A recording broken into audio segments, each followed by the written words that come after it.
नवरंगपुर जिले में पुणी झाड़ाबांतिर प्रकोप देखा मिली। मार झाड़ाबांति चिकित्सा डाक्तरखाना आनिथिबा पुओ निजे आक्रांत होई जिला मुख्य चिकित्सालय मृत्युवरण करिसेंती। जिलार झरिगां ब्लॉक अंतर्गत चेप्टी आंब ग्रामर जड़े युवक झाड़ाबांति आक्रांत होई जिला मुख्य चिकित्सालय चिकित्सित होउथुबा समय आज सकाळे तांकर मृत्यु घटी। से झाड़ाबांति आक्रांत होइथिबा तांको मां को जिला मुख्य चिकित्सालय भर्ती करथिले।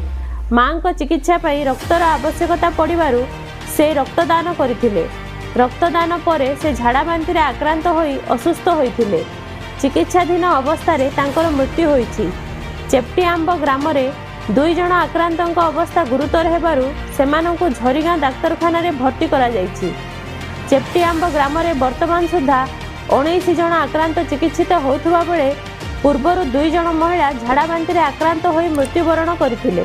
झरिगां गोष्ठी स्वास्थ्य केन्द्र एक टीम चेप्टी आंब गाँव में पहुंची आक्रांतक चिकित्सा करने सहित सुषम खाद्य और विशुद्ध पानी पीवा लोकों को सचेतन कराउछंती। झाड़ाबांति न व्यापीबा सेठारे टीम रही स्थिति अनुध्यान करने सह चिकित्सा मध्य जारी रखिछंती। झाड़ाबांति अंचल को नवरंगपुर सांसद बलभद्र माझी पहुंची सेठाकार स्थिति अनुध्यान करी डाक्तरी टीम सहित आलोचना करिछंती। नवरंगपुर प्रदीप कुमार दास रिपोर्ट निर्भीक मीडिया।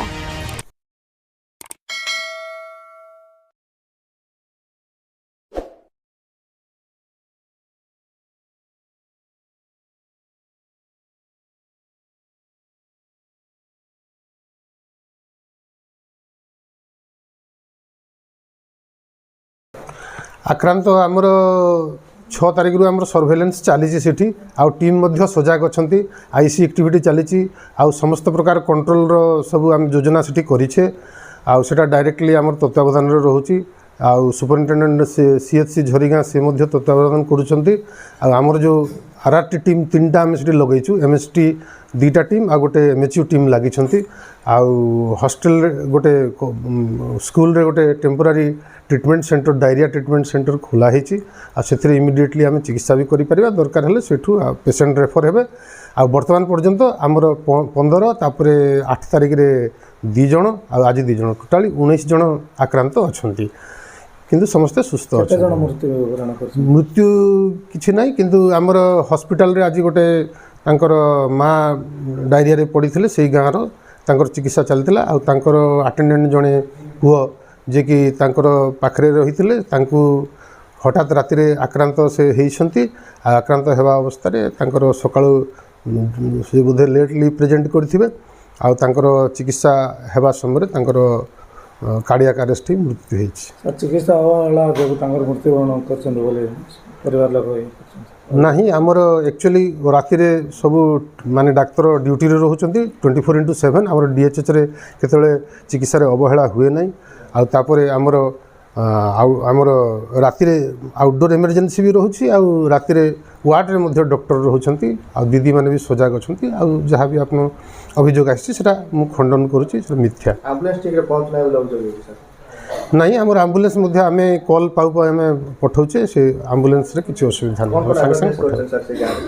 अवेयरनेसटा देखूँ माने यहाँ गोटे वाटर बर्न डिजीज आ लोक कहुच्छी जे पानीय जल पीबे बाहर माने नदी को जीवे नहीं सेठी तांकर शौच गाधा पाधा जो करें करेंगे नहीं नलकुआ पानी पीबे आ छड़ा आमर बर्तमान हालाजोन डिस्ट्रीब्यूशन होती हालाजोन को पानी रे पकईकरी 1 लिटर को गोटे हालाजोन बटिका पकई अध घंटा पर से पी पारे आउ तरल झाड़ा आरंभ हो सांगे सांगे ओआरएस डिस्ट्रीब्यूशन होती ओआरएस से तैयारी करी तार घोल से मैंने पी पारे आ छड़ा जो मानक डायरिया होती से आम ट्रीटमेंट ऑन द स्पॉट करुचु आ जो मैंने डायरिया केस रो कांटेक्ट अच्छा से कांटेक्ट डोज दिया होची आ समस्त पानीय जल उत्स जोटा नलकूप गुड़ा आमर डिसइनफेक्शन होती क्लोरिनेशन होती आ वसुधा जल सेठी चली माने वसुधा जल लोक पानी पीउछंती। स्वाब किसी कलेक्ट करछन? हाँ स्वाब कलेक्शन होती आ पानीय जल आमर कलेक्शन होती परीक्षा